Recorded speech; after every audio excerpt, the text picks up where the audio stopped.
The following is a presentation of iRacing on PTR TV. We'd like to thank all of our channel partners for their support. Please like and subscribe to the channel, and we hope you enjoy today's broadcast.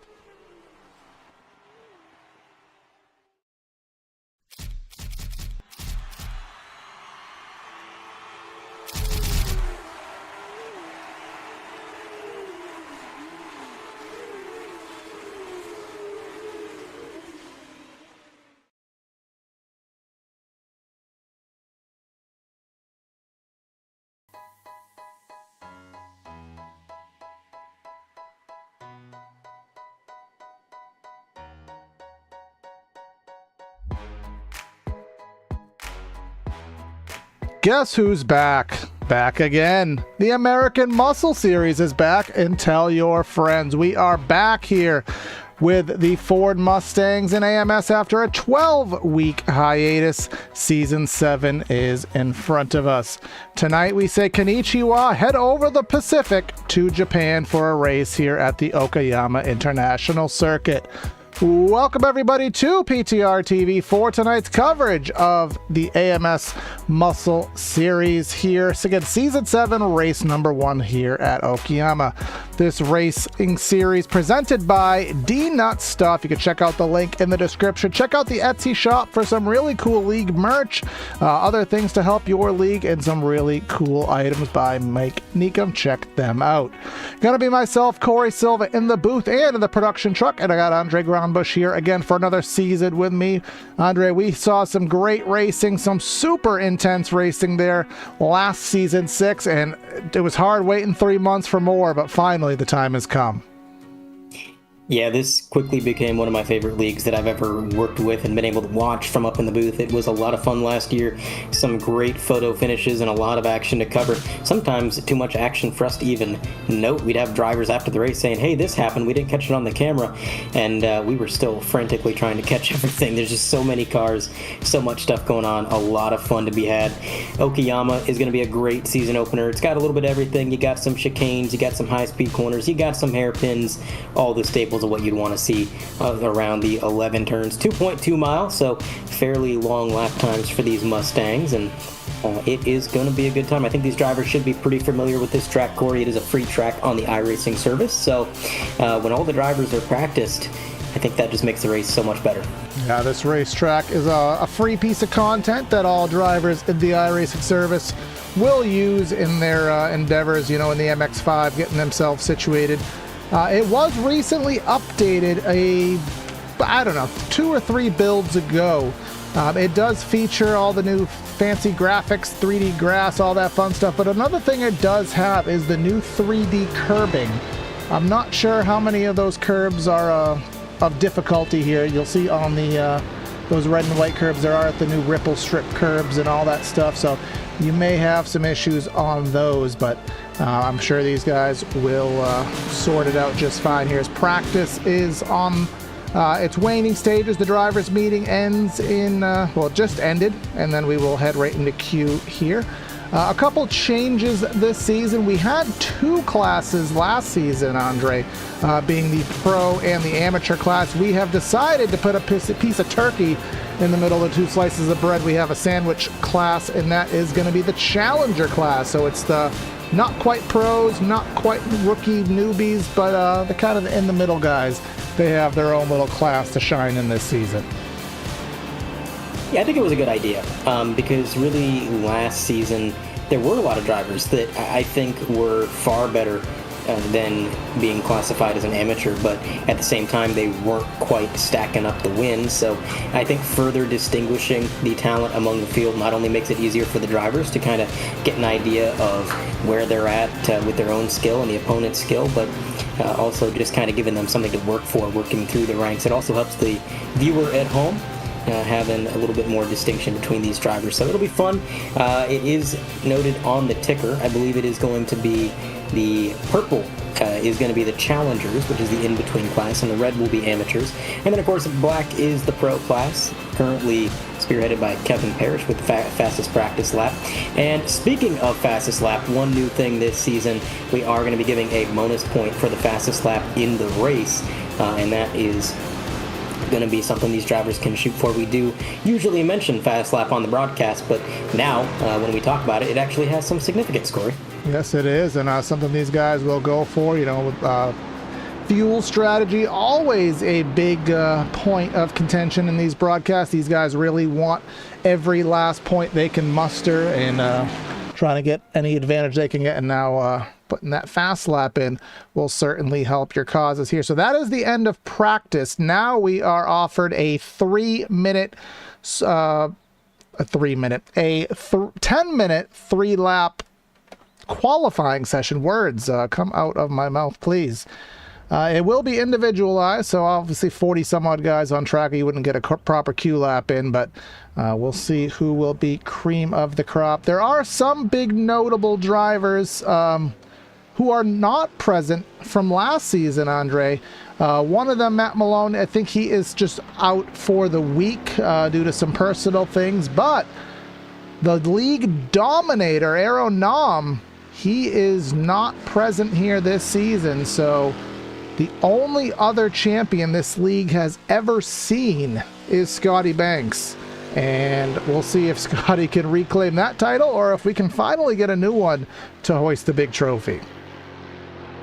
Yeah, I was surprised to hear that Nam had not returned. I don't know if he just has a little bit of burnout on the sim or if he felt like he had done all he came here to do. But either way, we wish him well. We're sorry not to see him, but definitely congratulate him on all the success he's had here.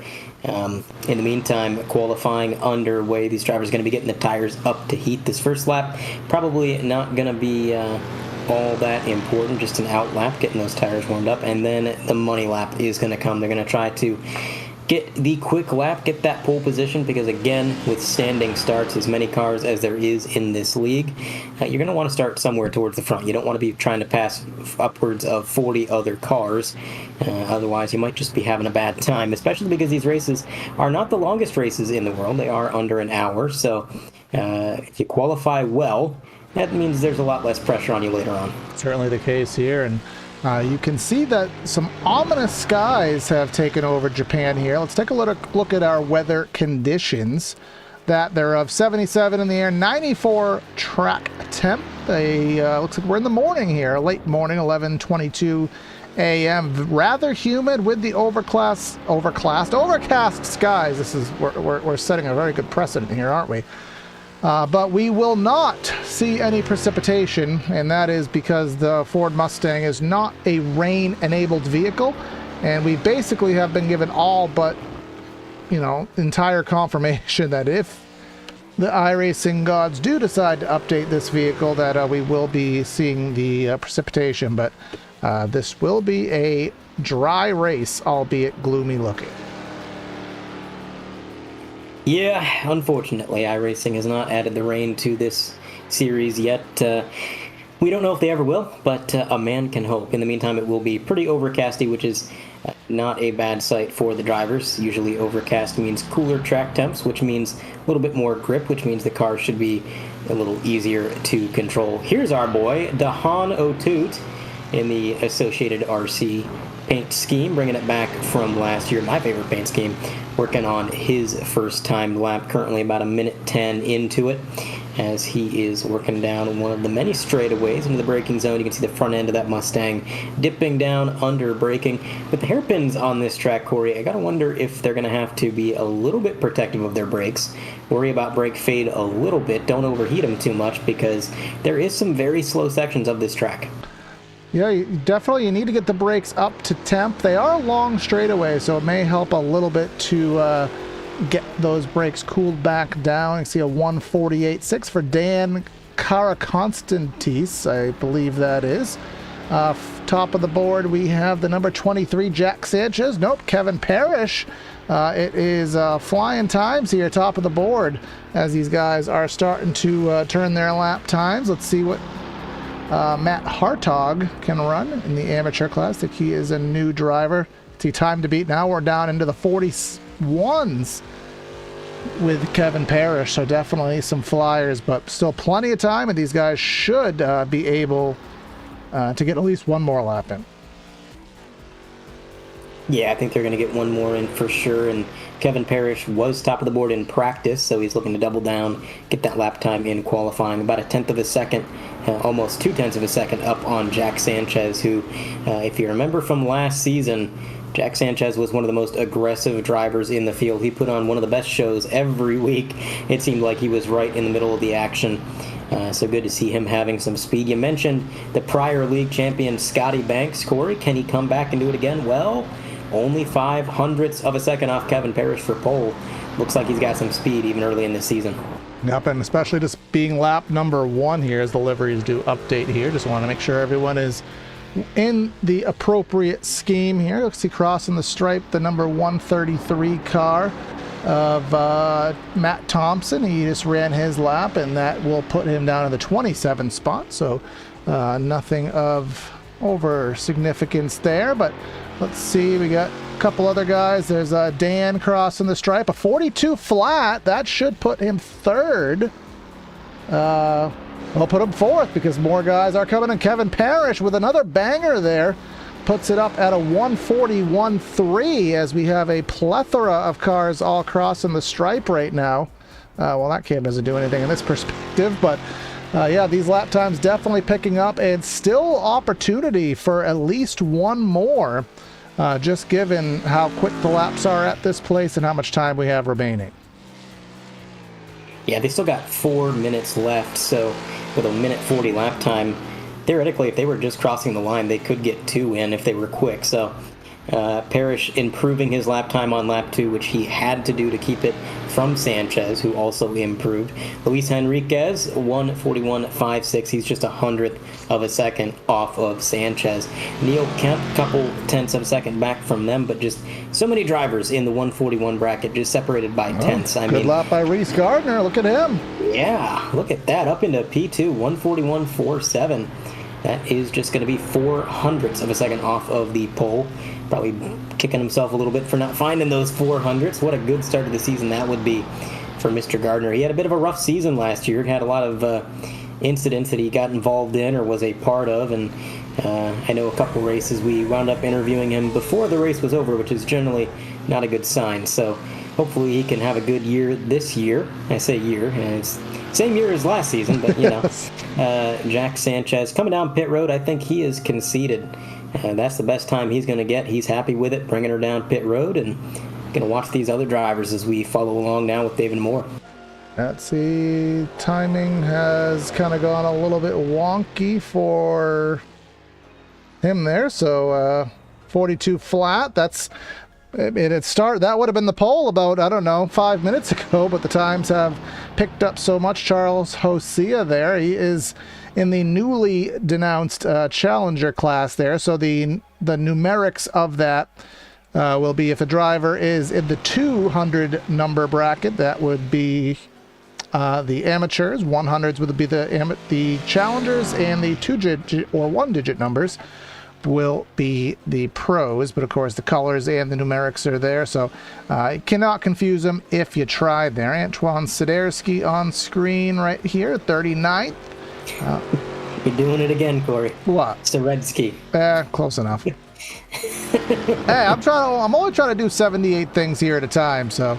Only 78. Here's speaking of which, this guy's almost 78. He's 74. Jeff Besnard here, as I just broke our qualifying logo here, but he is in that number 248 car in that 19th position here. About a minute 30 left, so only about maybe 10, 12 drivers still on the racetrack. It looks like the next one that will turn a lap at the stripe will be the 58 car.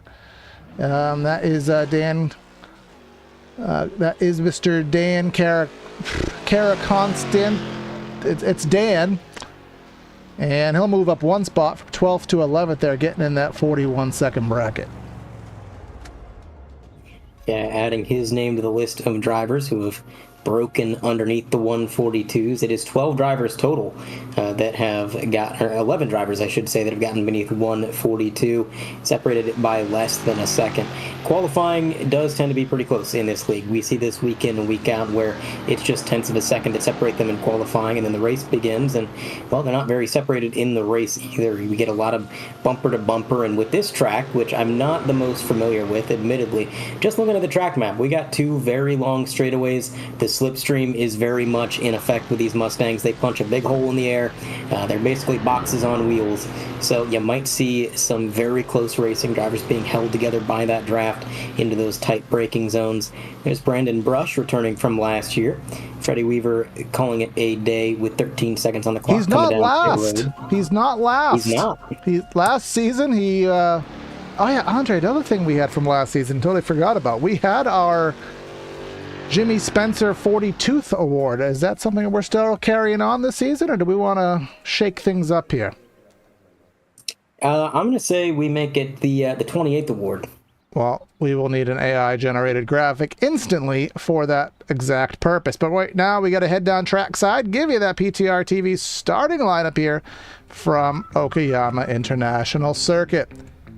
Starting today's race off from the front row, none other than Kevin Parrish with his axe. He will be trying to axe the field here, 41-2, with Reese Gardner, the Aussie, starting in second.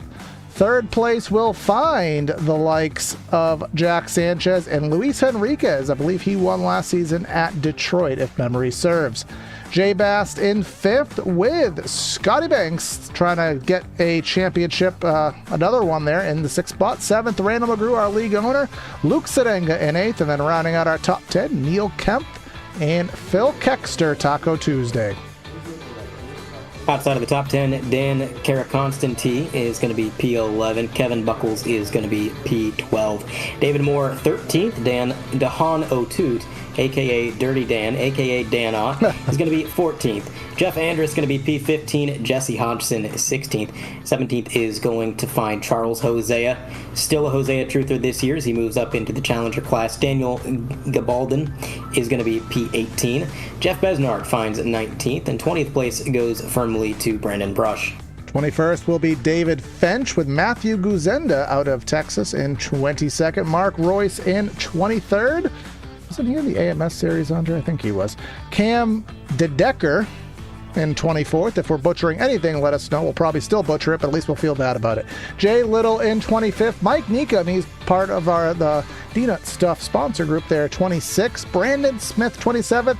And Aaron, we still have the soundboard, Andre. Aaron, that face, Bray in 28th. Ryan Campbell in 29th. And then Brandon Carl in 30th. A little bit further back, Matt Thompson that qualifies 31st. He's got Levi Powell to his outside, 32nd. 33rd goes to Jeff Schnackle.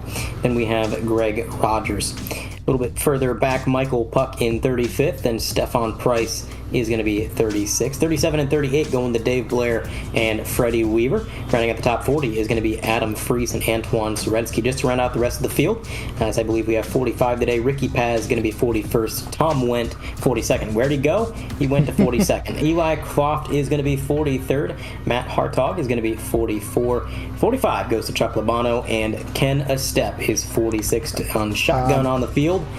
I just have to see this. There's a Bluey car. They just had to call that out because, you know, it grabbed my attention. So there you go, Mr. Ricky Paz. We already went over our weather conditions here, just our race details very quickly, as we do have the Christmas tree from Australia in second.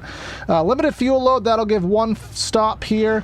And I will cut that off, and we will carry on with it because we are getting ready for the grid. Barney has the flag in hand. AMS Season 7 underway. Green flag here. Let's go racing from Japan. We got drivers diving out of line already. We're 4 wide in the third row. I don't know how they're going to settle it down into the corner. Big contact as Jack Sanchez gets shuffled out of the way.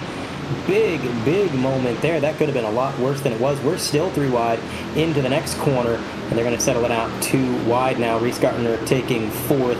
Kevin Parrish holds on to the lead. Luis Henriquez, 2nd place. Jay Bass, 3rd. Now, I'll tell you what, Corey, I think Kevin Parrish is a big beneficiary of the chaos that broke out in that first corner, because he actually got a little bit of wheel spin on that start. I thought he might get overtaken and lose that lead before he even had a chance to really have it.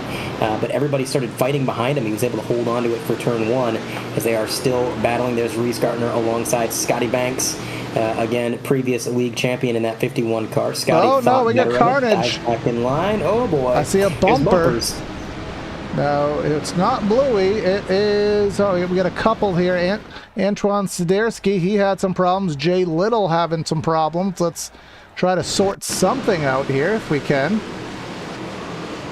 Oh, we gotta jump back just a few seconds further. I think we got the right cars on screen, though. Let's see, into the grass.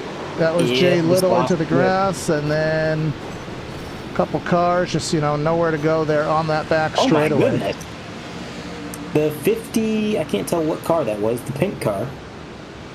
55, he eventually lost it, but did he have damage on the other side? The needle that he had to thread.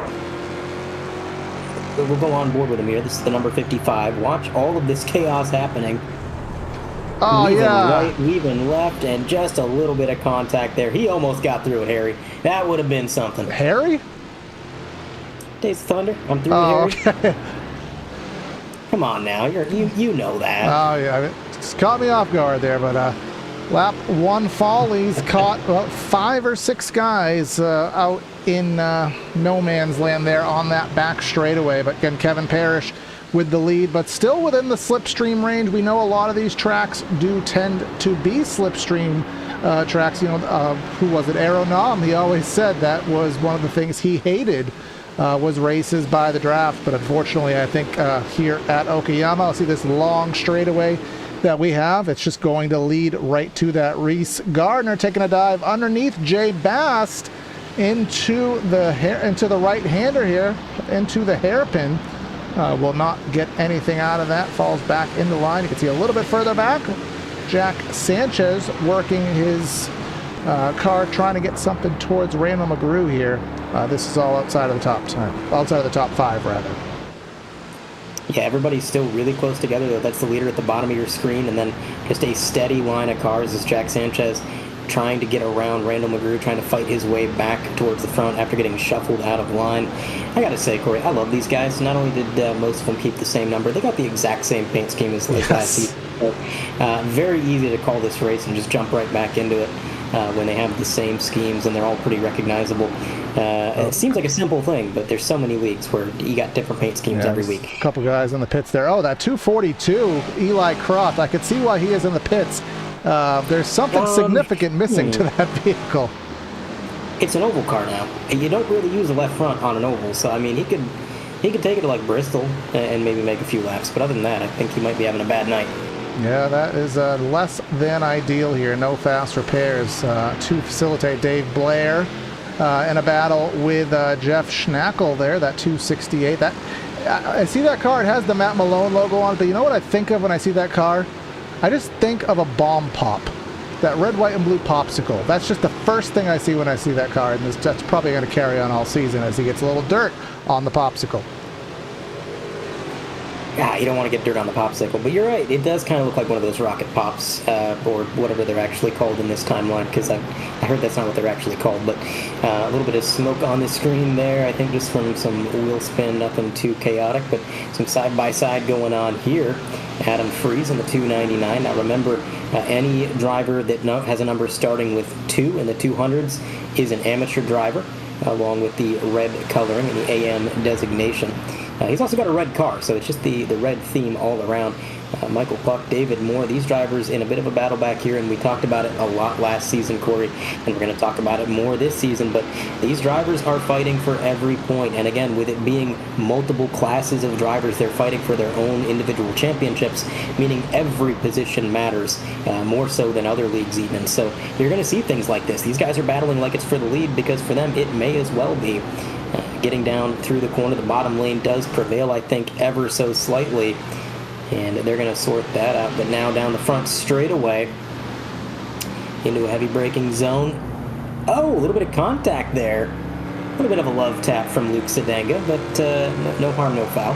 Yeah, right to the back of Kevin Buckles. Kevin Buckles, I always felt like last season, Andre, he never really got the dues he deserved. He was always someone in the thick of it that just kind of got involved in something, whether it was an admin call, whether it was a wreck, but he never really got, just a stretch of races where everything went his way. And, he's working for that. But speaking of things that are being worked for, Scotty Banks working underneath Reese Gardner, who started second but is not staying in that position with any relative ease right here, coming down the long back straightaway into the hairpin corner, which is ironically called Hairpin Corner. So heading down into that corner there, and then as soon as you exit the hairpin, you now head into Revolver. Revolver leads into Piper, which is just kind of a bunch of quick succession corners here. Now into Redmond down this little straightaway, and that will lead to the back end of the lap. And the second half of the lap is going to be a lot slower. Some very low-speed corners, good overtaking possibilities all throughout this track, but especially in the latter half of the lap as they sort out single file. Andre, you know what the last turn is called here? No. I'm going to give you a hint. The first turn is called first corner. What's the last corner called? Last corner? Yeah! Gotta love those Japanese people are very efficient. They carried that into their quarter names. Turn 5, the hairpin. You know what that's called? Hairpin. Hairpin. Yeah. So, it's pretty efficient. We do have some unique names. We got the Atwood Curve. We have Moss S. We got Red Man. We got Mike Knight Corner. Red Man or Redman? It's Red capitalized on mine. But it could be wrong. It could be Redman. I would imagine Redman. Red Man is more fun, but someone could probably easily get offended by that. But maybe it's a redheaded person, but a redheaded Japanese person? I don't know. Let's not get into that too far. But Brandon Brush, he had some good runs last season, and he is 16th, closing it on Jeff Besnard, who up to 15th, up like roughly 4 or 5 spots. But Reese Gardner is starting to really plop around our pylon here. I think he is having some connectivity issues, as Kevin Buckles. And now, so I already saw a popsicle car. Every time I see this, I see Neapolitan ice cream. That just might mean I need some dessert, but that's just what I see when I see Kevin Buckles. You got frozen goods on the mic. Oh no! Reese Gardner. That, you know what happened there? That was a wreck by the blink. I can almost assure it to you. It very well may have been. Let's take another look at it. So that is Reese Gardner ahead of our ride-along car here. He blinks out of existence and then just... Yeah, I went right through it. Quite literally went through him. And that's why on all of these broadcasts, whether it's a NASCAR league or a road league, we see drivers blinking out and we always get concerned. And a lot of viewers probably watch that and they think, well, what's the big deal? Because nothing usually comes of it. Well, that's the big deal, because that's what can happen. Reese Gardner was having the race of his life. He's up here competing for a podium, and one bad blink just took it away from him. So a little bit of chaos further back. Are we doing some lawn care, Corey? Is that what we're doing? That's the 112 of Jesse Hodgson. Just decided to do some agricultural facilitation there. So he has since backed out of the event. And we already saw the other things that happened. There may have been something from Tom Wendt. Well, where did he go? Actually, never mind. For some reason, our software seems to think whenever someone pits that they caused a wreck. Actually, maybe the wreck's not over yet. Yeah, he just went so slow there merging that our overlay software took it as a wreck. Of course, that it was not. Luke Sedenga in a gaggle with the Neapolitan ice cream. And there is a bit of a door check there, but not too bad. These drivers playing rough with each other 10 minutes into this race. We still got roughly 10 minutes before the pit window really opens for these drivers. And I'll tell you, These guys are fighting. They are fighting brutally. Jack Sanchez, the leader of this little group of cars, he's in P6, and then it's going to be another 3 seconds up the road before you get to Randall McGrew. So these drivers battling amongst themselves. Dejano too, clinging onto the back of this pack, trying to stay with them, make himself a part of it, maybe gain some points early in this season. Now, there will be no drop weeks. I don't remember if we already mentioned this, Corey, but no drop weeks in points for the Pro Division. So last season, I believe there was 2 drop weeks. Now it's down to 0. Yep. So if you have a bad week, it counts. And so these drivers want to get every point every week. And when you're in a situation like Dan is right here, where you can see a whole lot of drivers, all you see is points. You see points in your windshield. You want to drive hard. You want to get to them. We'll see what he can do. Now on board here with Scotty Banks as he is following Jay Bast in that 53. Jay gets a little bit out of line, gets a little bit tail happy. That opens up the door. So he is going to try to pick up this position. He's not quite going to get there, but I believe the next corner is going to be a right-hander, and the track will be his. If he stays there, he tucks back in line, not able to make it happen. So another successful defense there from Jay Bast in that 53. Downhill, heavy right-hander, a lot of banking in that corner, Corey. And man, oh man, see how sideways they're getting out of that corner? Yep, and then you go all the way out here, you can see all the dust on the track just because of how well they kick it off there. And that is Redmond Corner. I think we're heading into it underneath this little chute, underneath the Enkai Bridge. And again, this is the back end of the lap here. You have a sharp left-hander, switch all the way back out for a right-hander. And then Mike Knight Corner is this quick little flick, the pit straight to the left side of your display. And then we, again, have all these little quick chutes. This track is made of them. All these switchbacks leads to a chute, leads to a sharp corner. And that puts us onto our front straightaway here. But another point I want to kind of piggyback off what you were saying, Andre, with the drop weeks. You know, we had mentioned Matt Malone not being available for tonight's race, but he is still intending to race full-time here, as we do have somebody off the circuit. That is going to detriment him significantly having to come back here. This is Daniel Gabaldon. I probably butchered that royally, but oh my goodness gracious, we got to watch this. So he turns Jeff Besnard, and then we're just stopped. Somebody's on his almost upside down. Yeah, who was on their side there?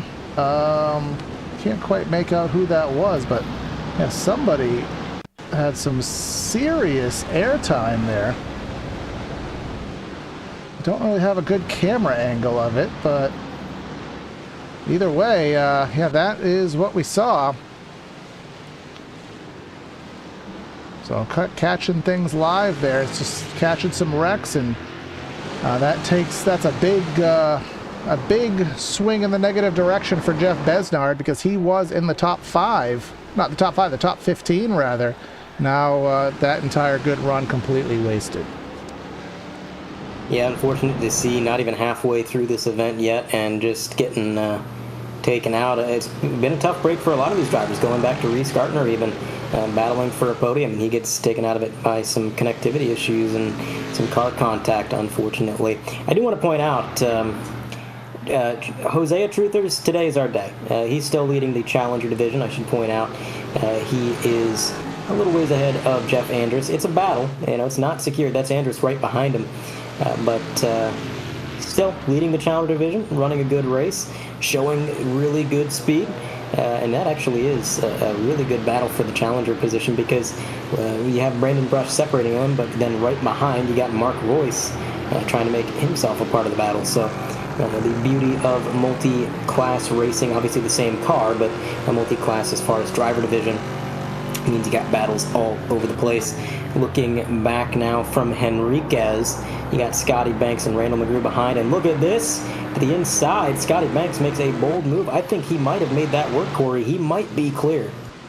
Yep, here on the blimp cam, if the trees will allow it, you can see Randall McGrew has a little bit of slipstream here heading into the hairpin. He'll take advantage of the run, but can't go too far, can't drive it in too deep, because Scotty Banks is filling that gap there now into the hairpin. Switch back to Revolver. Look at the sideways by Jay Bass there, but he somehow maintains the spot and the momentum. Yeah, I don't know how he managed to maintain that momentum. That was a good piece of driving there.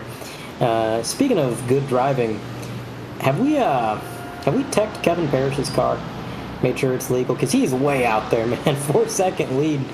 In this league, getting a big solo lead is kind of a rarity. We don't see it every week, and especially this early on in the event. So him having a 4-second is nothing to scoff at here. Well, this battle for second clearly is helping out. Last time by 0.3 of a second faster. I can guarantee you the gap first to second on the stopwatch will be significant. A 42.2. And what are we going to be? A 43.8. So there was 1.6 seconds just in that battling last time round.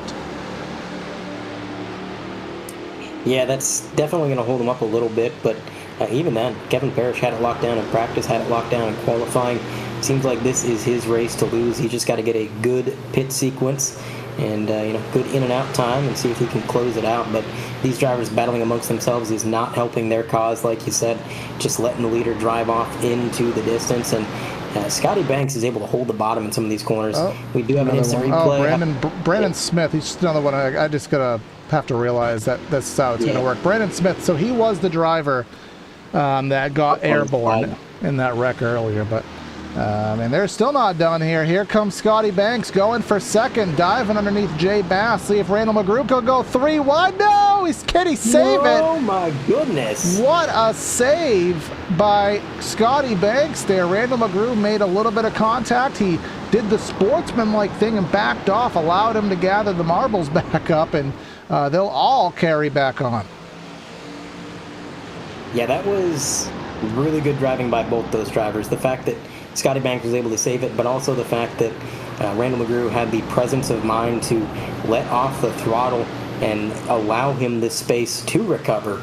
And also, Luis Henriquez, I mean, he was right behind him as well. He had to be looking heads up because he very easily could have kept in the throttle, plowed right into both those drivers, and he didn't. So this entire pack, very aware, very talented.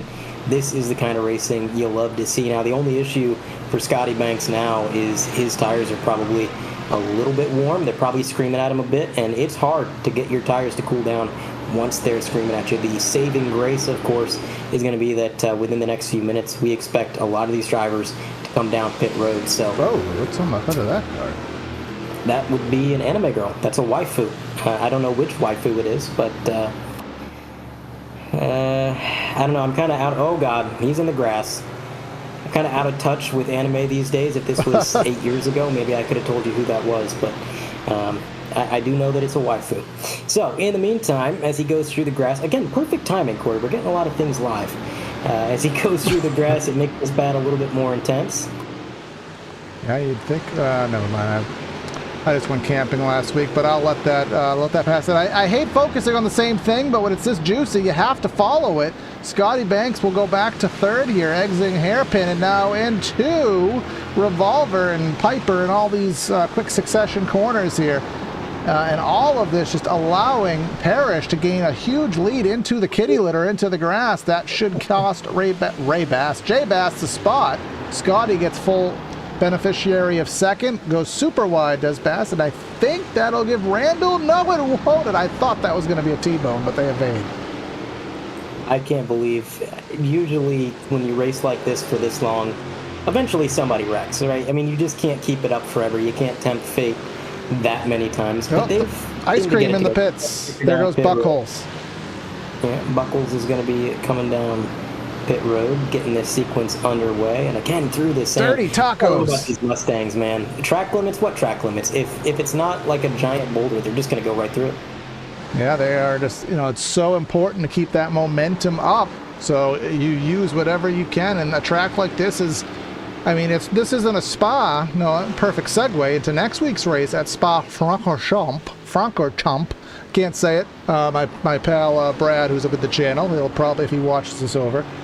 Spa, we'll leave it there. That is next week, so that is going to be track limit central, but also ridiculous slipstreaming beyond anything we've ever seen in this league. And then, Andre, this is super interesting. You could correct me if I'm wrong, but both of our memories are god-awful. We head to a Roval for race number 3 at the Homestead Miami Speedway. That one is going to be a blast. You'll want to stay tuned for that in 2 weeks' time. Oh, yeah, that's going to be a lot of fun. and it will be covered right here on the channel, so tune back in then if you want to see some great racing, and stay tuned in now if you want to see some great racing, because these drivers still have not gotten out of each other's grasp. We do have a damaged car, the Taco Bell car, in front of them. That might come into play shortly, but for the time being... Oh, there's another Taco Bell car. I was like, there's more than one. It used to only be Phil. I think, the Taco Phil hype train is spreading. There's just more Taco Bell cars. Yeah, exactly. And that is a lot of damage. They are catching up to him very quickly. We'll have to see how they navigate him. Yeah, if I can not be a noob here, we can see who that is. We've already seen who it is once, but we'll try to see who it is twice here. But that is somebody. But, oh well. Whoever it is, Taco is rather struggling right here. But carrying on for the attrition, carrying on for the fun of it, for the experience, so all of that is well and appreciated. You don't want guys just bailing because they get wrecked. Stay in it, have some fun, show the sportsman like it comes back with that good karma. Adam Freese, Greg Rogers having a battle. That's Matthew Guzenda. Oh, it's not. We have lappers throwing everything off here, so now I don't know who's who. But we'll get better with that in time. But yeah, taking this, we're over halfway, Andre, so we've seen at this point in many races, we've usually already seen one of the top guys pit, but it looks like everybody's going to go for the last possible stop, as little fuel as possible, and hopefully not too little, because we saw a bunch of guys run out last season. Yeah, never forget the underfueling tragedy of Belle Isle. That was... the bonus lap. Yeah, my memory is terrible. I tend to not remember individual races all that well. I remember that, so that should tell you something, and we definitely don't want to see a repeat here tonight.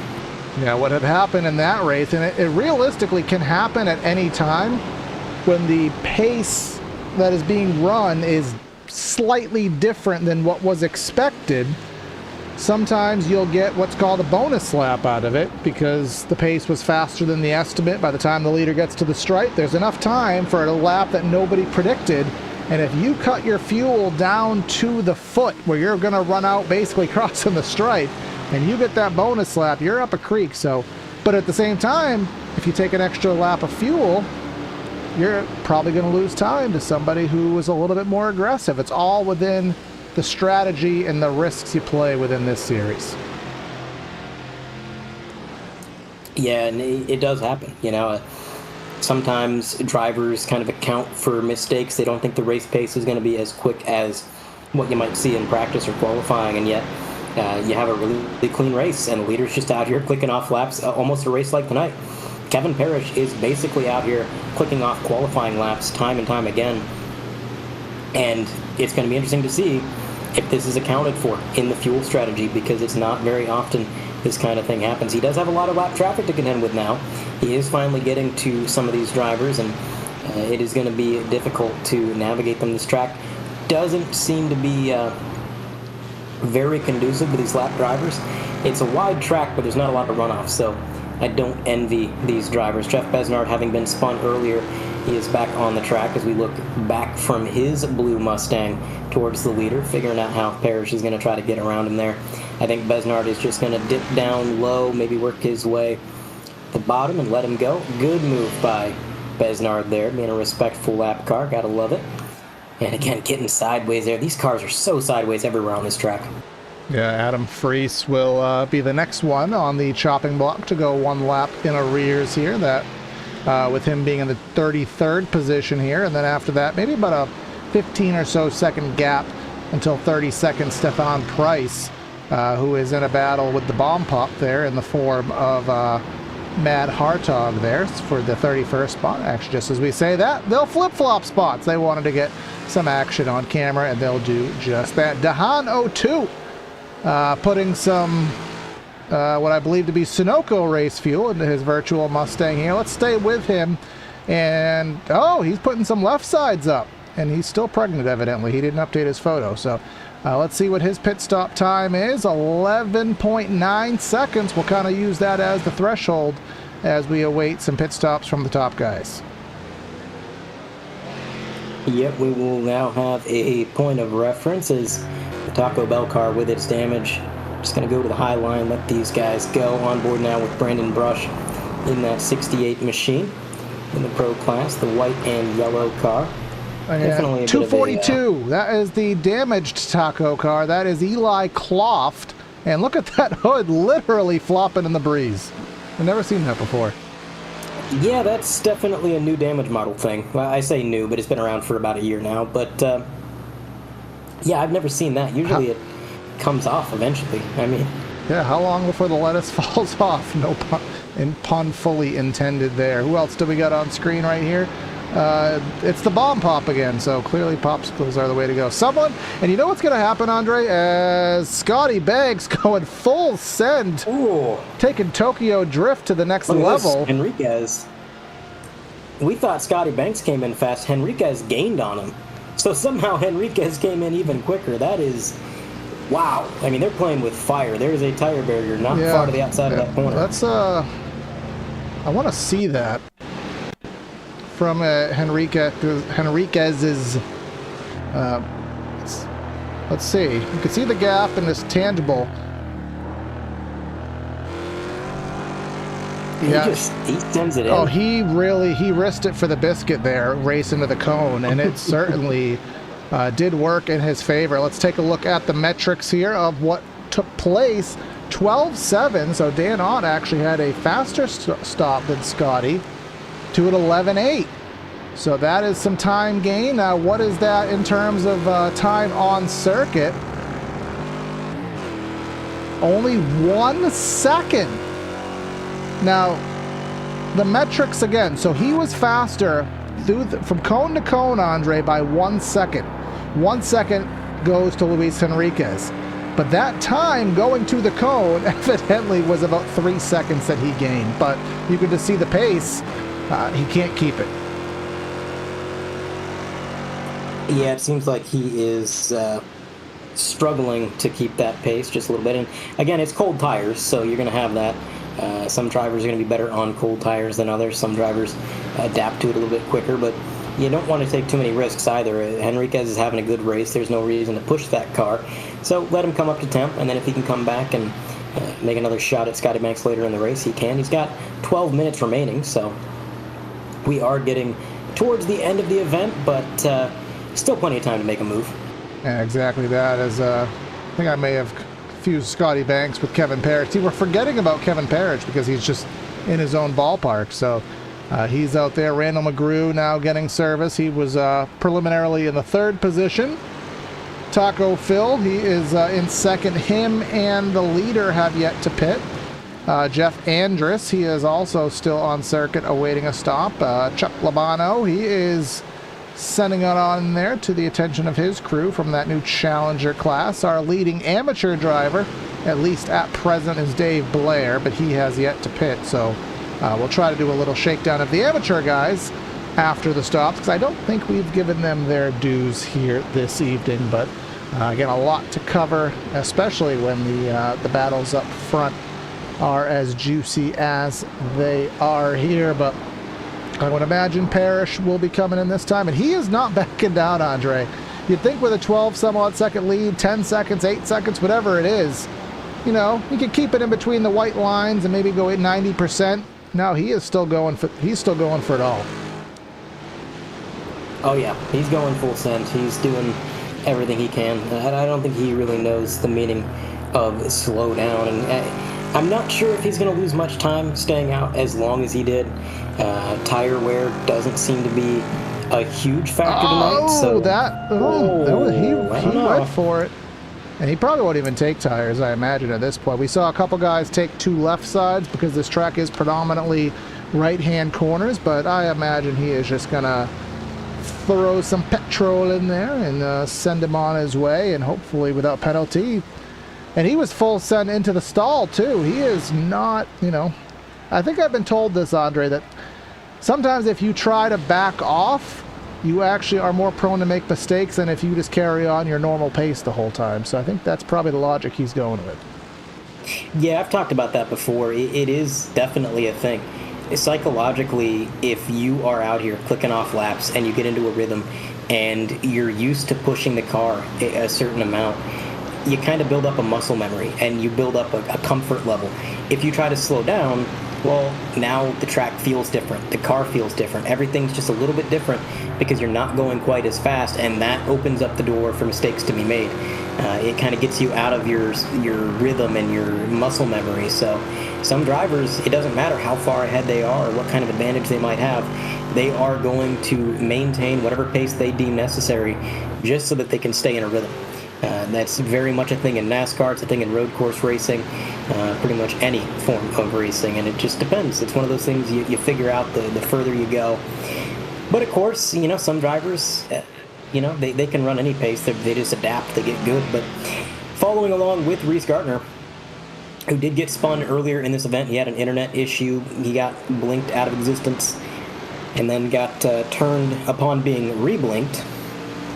Fought his way back up to 13th so far, so not the points night he was hoping to have. It's not the podium he was fighting for, Corey, but overall, 13th after getting spun, that's not too bad, and there's definitely some positions he could pick up. And to my knowledge, if I'm just scrolling through, looking for the first red on the screen, I believe it is going to be Dave Blair in that 22nd position for the amateur class, and Greg Rogers being in 24th, and I think the gap's there right around 5 seconds of buffer. So Dave Blair doing that great job there. And of course, Charles Hosea leading the challenger class. He pretty much dominated the amateur class last season, and it looks like he is just working his way up the ladder. Actually, how does that feel there, Andre? If you're on step 2 of a ladder where there's only 2 steps, and you're like, yeah, I'm going to get advanced, and then they add a step. So you go up, but you also don't go anywhere, I guess, if you think of it in that perspective. I think it's Sisyphus, the Greek god meant to just push a boulder up a hill repeatedly, and every time he gets to the top, it just rolls back to the bottom. He's got to do it again. Maybe next season we'll add a 4th class, so these challenger drivers will move up into the Pro-Am class, not the full the Pro, just a Pro-Am. We'll just keep doing that every year. So that the pros get established. We'll lobby to make that happen. Yes, just to keep some guys, keeps them back here. Luis Enriquez. So through all of this, 2nd, 3rd, and 4th, still an amazing battle as they get to the bomb pop. And they catch him at a really awkward time, and that'll bring 2, 3, and 4 right together. I think that's Matt Hartog there in the bomb pop car. As Jay Bass in the dirt getting dead sideways opens the door for Jack Sanchez, and all the while he's going to send it on in there just as the traffic forms. But I think he'll clear, and all should be fine as they get underneath Hartog there. Hopefully Hartog doesn't lose it in the grass, and he does not. But all the while, Scotty Banks just trying to get second. He might have the pace. He might genuinely be faster than Parrish for all we know, but he hasn't been able to get in second and run his laps. Every time something happens where he has to repass and redo all the work over again. Yeah, it's been a frustrating race for Scotty Banks, I would have to say. He's been battling for position all night long. Like you said, never really got that clean air to see what he could do compared to Kevin Parrish, and all this battling just benefiting the leader as it continues to transpire. Randall McGrew doing a good job playing some defense, but hey, that's racing, and that's why qualifying is important. We talked about it earlier. Parrish fastest lap at a 1:41.4. That's basically a Q lap. Yeah, that's not far off the qualifying lap, so currently the bonus point would go to Parrish, and again, it is a point awarded. So that is, I should point out also that bonus point is for the overall race. So if an amateur set the fastest lap, the amateur would get that point, and that would be the only driver to get that point. If a pro sets it, that's the only driver to get that point. It's not a class-by-class thing for that particular bonus point, so just keep that in mind as we go on board now with Henriquez and just abusing, I can't even call them track limits because there is no track out there. But like you said, Corey, I'm going to addendum you. So it does say fastest lap in parentheses division. So if I'm reading that right, I think every class would get its own fastest lap. Okay, so you're correct. The lead a lap point. So if you lead a lap, you get a bonus point. That is overall. The fastest lap is division based, so I reckon then there is 3 drivers who will get a fastest lap point. You are correct on that, Corey, as I reread. What a battle. We got that face, and we got Dehan O'Toole here having a whale of a battle. This is all for 20th and 21st here, as we are now within the final 5 minutes of tonight's efforts. Dan not doing... I mean, he's usually outside of the top 10, right at the top 10, but currently in 21st, so I'm not sure what has thrown him into that spot, but maybe he'll do better at Spa next week, which I'm looking forward to immensely. The Kemmel Straight there, and getting these big elephants up Eau Rouge, and I'm sure he'll be trying to do it 2 and 3 wide. That's going to be quite the battle, and then heading into an oval, essentially. That'll be some great racing, so really good stuff here in season number 7. As they head down the straightaway, Scotty Banks has no slipstream. There goes McGrew back into the proper corner entry. Will pick up Banks there, and Henriquez trying to send it in. 2 wheels in the grass. A little bit of a nudge from Banks, as now Banks back to 4th, and Jack Sanchez says, hey, you're in 4th, might as well make it 5th. He wants a piece of this action. Yeah, he has finally caught this pack. I'm surprised it took him as long as it has, but he's got good speed. He could definitely pick up a position or 2 here in the closing minutes of this race. These drivers battling so close. They're slowing each other down, allowing Sanchez an opportunity, but in the meantime, Randall McGrew, I think, might be playing a bit of a doorstop for these guys. I mean, he's fast, he's got speed, but I think if they could get around him, they'd probably pull away. The problem is, I mean, he is just absolutely making that car wide and doing everything he needs to do. He's hugging the bottom, taking away the preferred line, making sure that he maintains that position more side by side. Dan on the outside is going to concede a position there around. That's that face. Mr. Aaron Bray in that orange car. Just still battling all over the place except for the lead, because Kevin Parrish has checked out. Yeah, just as a reference to what Randall McGrew, his best lap is a 41.7, and around him it's all 41.5. So he's not that much slower on a lap-to-lap basis. Actually, last time by he was a 43.3.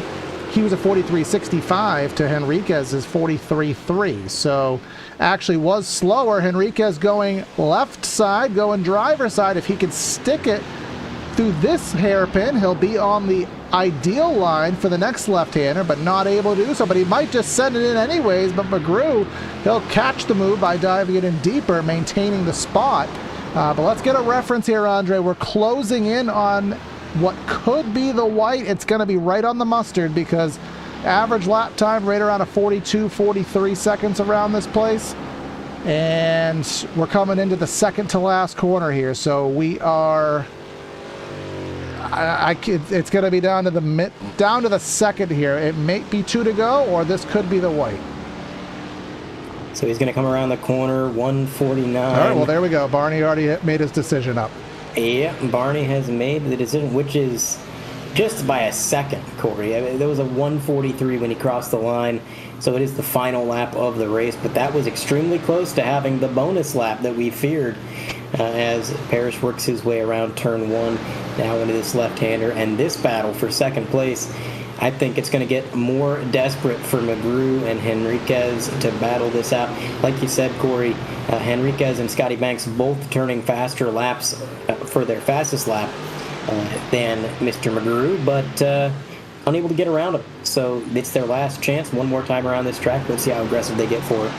Yep, coming down the straightaway here. This is the best opportunity for something to happen, and they all know that. They all know that this is going to be the best place to make a pass here. Going driver's side once again. If he can get probably door to door and he can maintain it on entry. Now this is what he needs. He's going to drive it in deep. He needs to keep some sort of position on exit, a little bit of contact, but he still has a whisker to the inside, now to the left-hander, but McGrew really pinches him down, and Henriquez decides to back off to mitigate the contact, and that may cost him here. But we're coming down to the last couple corners here as our overall leader coming in. Here comes Scotty Banks with a dive underneath the 98 of Henriquez, and Sanchez trying to do something as well. All the while, we're coming on to the front straightaway here, and in dominating fashion, Kevin Parrish going to come through last corner, and he is going to stink up the show, but that's going to work for him because it's going to be a Season 7 Race 1 win to start the season off. And let's see this battle here as they close in for second, third, and fourth. They're going to do it 3 wide. I don't even know who's going to get second place. It's going to be close. There's a little bit of contact, and I think... Well, that was... so McGrew got second. Yeah, McGrew got second, but third. Yeah, 3 wide for third. Fantastic stuff there. Yeah, that was a really close battle. I can't believe they were getting that aggressive for third, but again, it is the American Muscle Series. They'll get aggressive for last place if they have to, so that was exciting to see some more drivers coming through. Charles Hosea is going to win the Challenger division, and I believe Dave Blair is going to take amateur once he gets across the stripe. Yes, he will. He has, a few seconds gap on Greg Rogers here, so... Dave Blair will come through in the 23rd position, but he has a lot in front of him here, trying to close in on that anime car, but either way, that'll be a amateur class win for Dave Blair, and everybody else will complete their laps around and close out the cool down session here. But fantastic stuff, a great race for every position except the lead, but that's going to happen. The pro class, guys who've won races, nothing that is out of the ordinary. Sometimes, Arrow did it many a time. Sometimes someone just has to stink it up. But, that's what next week's for. Yeah, I can't be sad about this race at all. Yes, we had a runaway leader, but there was just so much battling all throughout the field. It was by no means an uninteresting race. That was every bit the excitement that I've come to expect from this league, and I am just glad to see him back on track. A lot of fun watching these guys battle it out, and now coming back around to the stripe to do a bit of a celebration. Again, it's going to be over 2 miles for him to make that cool down lap to finally come to rest here at the start-finish line. Do these things have enough... They got enough torque to do it. Barno, what am I talking about? These aren't on an MX-5, so he'll just do a little celebratory activity there on the front straightaway, and while he does that, let's go ahead and give you the final rundown of results here today from Okayama International Circuit. Getting the race win by that final margin of about 6 seconds is going to be not Randall McGrew.